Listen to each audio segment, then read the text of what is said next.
అసెంబ్లీని నిర్మించడానికి ఎన్టీఆర్ ఘాట్ని తీసివేయడం అనేది కరెక్ట్ సమంజసంగా లేదండి. ఇది ఆయనని అవమానించినట్టుగానే భావించాల్సి వస్తుంది.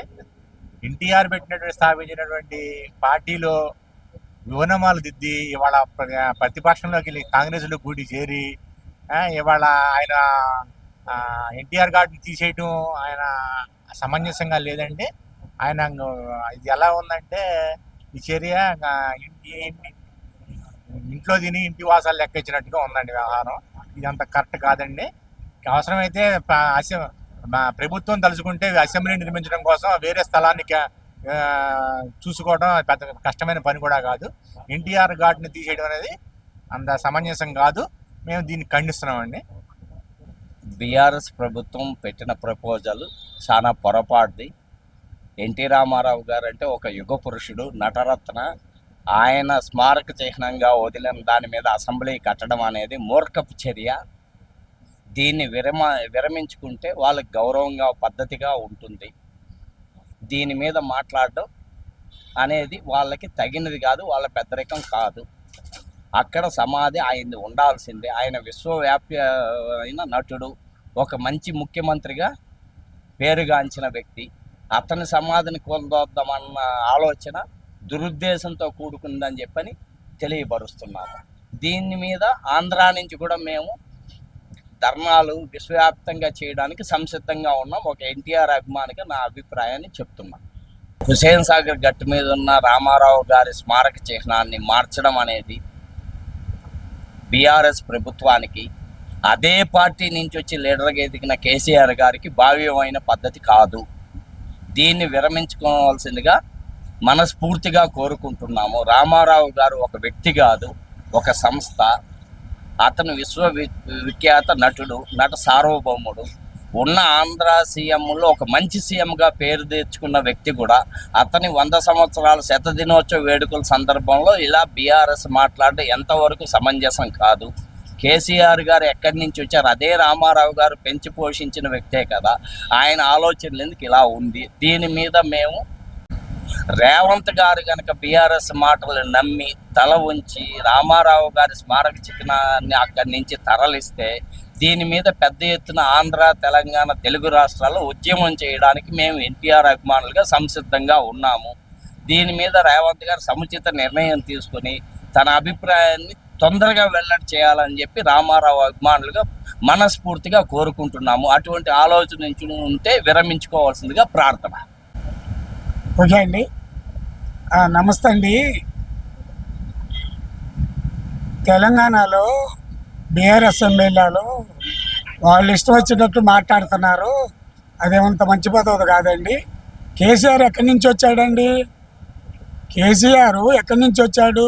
ఎన్టీ రామారావు పార్టీలో నుంచేగా మినిస్ట్రీ పోయేతలకి పార్టీ పెట్టుకున్నాడు, వచ్చాడు.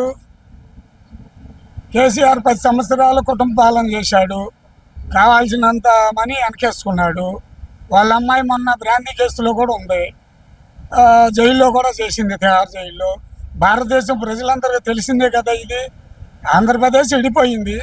ఆంధ్రప్రదేశ్ ఎప్పుడు ఇడిపోయింది? 1414లో ఇడిపోయింది ఆంధ్రప్రదేశ్. మరి ఈరోజు రామారావు డెవలప్ చేసినాక రామారావు గారు గార్డెన్ గురించి మాట్లాడుతుంది బీఆర్ఎస్ ఎమ్మెల్యేలు. చాలా పొరపాటు అండి. ఆంధ్రప్రదేశ్ 9 కోట్ల మంది జనం. ఎన్టీ రామారావు గారు పేద ప్రజలకి న్యాయం చేశాడు. కిలో 2 రూపాయలు బియ్యం పెట్టి బడి పొంతులకు న్యాయం చేశాడు. అంగన్వాడీ టీచర్లని, అంగన్వాడీ స్కూల్స్ పెట్టాడు. ఆంధ్రప్రదేశ్ మొత్తం డెవలప్ చేశాడు. తెలంగాణ ఇవాళ ఆ పొజిషన్లో ఉందంటే రామారావు గారు అల్లుడు చంద్రబాబు నాయుడు పూర్తిగా ఐటీ సిటీలు తీసుకొచ్చాడు. పూర్తిగా గచ్చిబౌలి నుంచి డెవలప్ అయ్యింది ఇవాళ హైదరాబాదు. ఒకప్పుడు హైదరాబాదులో హైటెక్ సిటీ రాకముందు 1 కోటి రూపాయలు ఉన్న భూమి ఇవాళ 100 కోట్లు అయ్యింది. 100 కోట్లు అయ్యింది. ఈ డెవలప్ అంతా ఎవరిదండి? ఎన్టీ రామారావు గారేగా. చాలా తప్పండి. ఆంధ్రప్రదేశ్ 5 కోట్ల మంది కూడా నివసిస్తారు. అక్కడ హైదరాబాదులోనే 2 కోట్ల మంది ఉన్నారు ఆంధ్రులు, సెటిలర్స్. మొత్తం ఎదురు తిరుగుతారు. కేటీఆర్ కూడా కొద్దిగా లూజ్గా మాట్లాడాడు ఒకప్పుడు. ఎన్టీఆర్ గారు, చంద్రబాబు గారిని ఏమీ 1 రూపాయి తప్పు లేకపోయినా జైలుకి వెళ్తే ఆ ఇంటి పంచాయతీ ఇక్కడేంది అన్నాడు. అందుకే హైదరాబాద్లో నిరూపించారు ప్రజలు ఐటీ.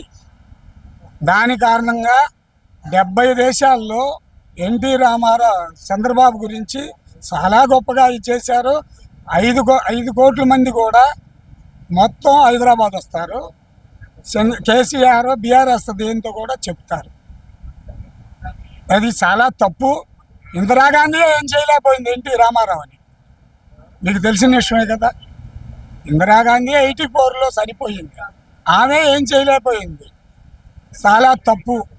బీఆర్ఎస్ ఎమ్మెల్యేలు మాట్లాడిన మాట చాలా తప్పు. అదండి అర్థం చేసుకోండి. ఏదైనా బాగుండాలి ఉమ్మడి రాష్ట్రాలు, అది పరిస్థితి.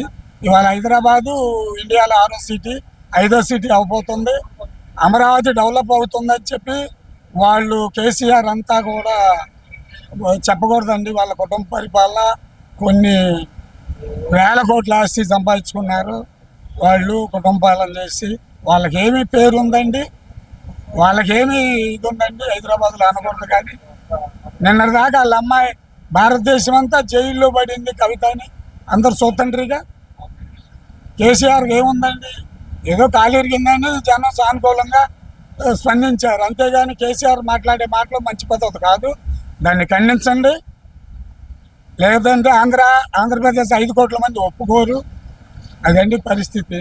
అది ఎలాగవుద్దండి? అది ఎన్టీఆర్ అనేవాడు నాయకుడు అండి, దేవుడు లాంటి ఆంధ్రప్రదేశ్కి నాయకుడు, నెంబర్ 1 నాయకుడు, దేవుడు లాంటిడు అండి. అది అట్లా అవుద్దండి, తప్పది.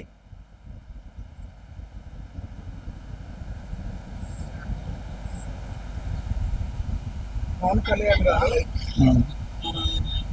నాగబాబు గారికి మంత్రి పదవి ఇవ్వచ్చండి, ఏమైంది? అతను అనుకున్న అది సినీ ఇండస్ట్రీలో నెంబర్ 1 సూపర్ స్టార్ అన్నయ్య పవన్ కళ్యాణ్ అన్నయ్య గారు మంచిగా చేస్తారు. అతను కూడా అనుకున్నవాడు. నెక్స్ట్ జనసేన సంబంధించే కదా, ఇవ్వచ్చు, ఏమైంది? మంత్రి పదవి ఇవ్వచ్చండి, పర్వాలేదు. నాగబాబు గారు మంత్రి పదవి పర్లేదు, చేయొచ్చు, బాగానే చేస్తారు. ఎన్టీఆర్ సమాధి పూర్తి చేసి రేవంత్ రెడ్డి కేసీఆర్ అసెంబ్లీ హాల్ కడతా కరెక్టేనా? ఇది చాలా తప్పు విషయం అండి. ఎందుకంటే ఇప్పుడు కాంగ్రెస్ గవర్నమెంట్ ఏదో ఒకసారి అదురు దెబ్బలాగా వచ్చేసిందని చెప్పేసి ఇలా చేయడం చాలా తప్పు. ఎందుకంటే సమాధి కట్టేది వాళ్ళు అంత కష్టపడి కట్టింది, వీళ్ళు కూల్చడం అనేది చాలా తప్పు. చేతనైతే దాన్ని మళ్ళీ తిరిగి నిర్మించడం కష్టం, కానీ కూల్చడం తేడా తేలికండి. నాగబాబు గారికి పవన్ కళ్యాణ్ మంత్రి పదవి ఇవ్వచ్చండి. అతను కూడా పార్టీ కోసం కష్టపడ్డాడు కదా, అతనికి ఇప్పటి వరకు ఏం పదవులు లేవు కదా.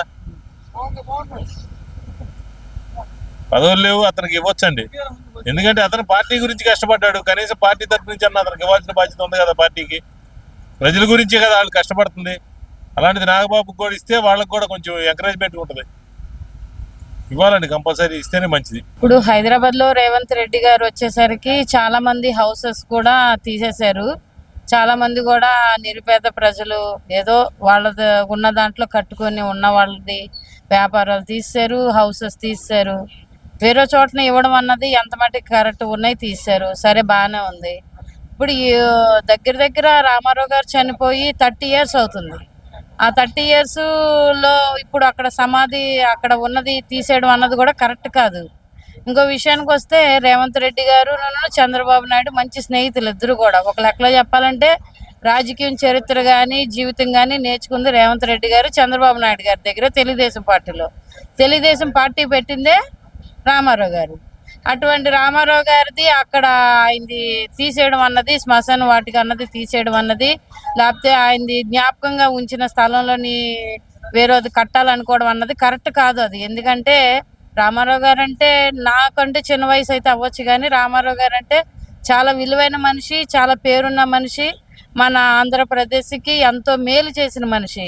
అందుకని ఆ నిర్ణయం కరెక్ట్ కాదని చెప్పేసి అనుకుంటున్నాను. అలాగే తీసేసిన ఇల్లులకు నిమిత్తం కూడా చాలా మంది ప్రజలు బాధపడుతున్నారు. వాళ్ళ విషయంలో కూడా మీరు కొంచెం ఆలోచించి నిర్ణయం తీసుకుంటే బాగుంటుందని చెప్పేసి అని సీఎం గారికి చిన్న మనవి చేసుకుంటున్నాం. ఎన్టీఆర్ సమాధి ఎప్పటి నుంచో ఉంది. ఇప్పుడు వచ్చిన ప్రభుత్వం కూల్చడం చాలా తప్పది. అది గొప్ప నాయకుడు. అలాంటిది మనం అది తీసేస్తే మన యువతకి ఇచ్చేది ఇదేనా అని నేను అడుగుతున్నాను. రాంగ్ అండి, రాంగ్. అది కోల్చడం సరికాదు. అది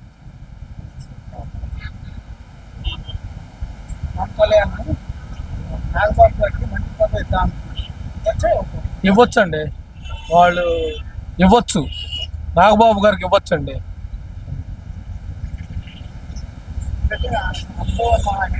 అనుభవం ఉన్నాయనండి. నాగబాబు గారు ఎప్పటి నుంచో ఉన్నారు పార్టీలో, ఆయనకి ఇవ్వచ్చండి.